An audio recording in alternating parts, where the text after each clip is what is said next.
Métal si précieux, dont la valeur a plus que triplé en 10 ans.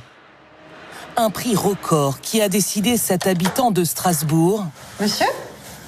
Bonjour. À faire estimer une partie de son héritage. Il tient à rester anonyme. C'est vraiment le trésor de famille. Le trésor de famille. Dans cette boîte fermée à clé, des bijoux, des pièces d'or et un lingot d'1 kilo. Après, ce sont les lingots, effectivement, qu'on retrouve souvent dans le patrimoine français, dans les bas de laine. Une petite fortune que l'homme conservait chez lui depuis plusieurs années. Dans un endroit sécurisé, dans un gros coffre qui n'était pas visible. Donc, personne ne s'en doutait. Je pense qu'il y a beaucoup de gens qui ont un petit trésor et ils n'en parlent pas, donc il est en sécurité. Certains choisissent plutôt de stocker leur or dans des cachettes bien plus anodines et insolites.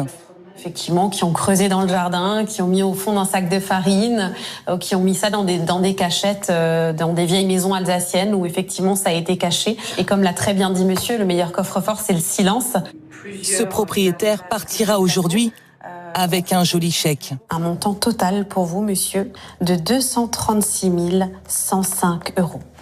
Cet autre particulier, lui aussi, a décidé de garder son stock d'or à domicile et accepte que l'on filme son lieu sûr, ici, tout en haut de sa penderie. Voilà le magot. Une niche secrète où il dissimule ses économies. En fait, on s'était posé la question de mettre un coffre. Et le problème, c'est que les coffres, ça attire tout de suite plutôt les voleurs, quoi. Par contre, aller trouver un double fond dans un placard, c'est quand même un peu plus compliqué. Enfin, c'est ce qu'on pense, quoi.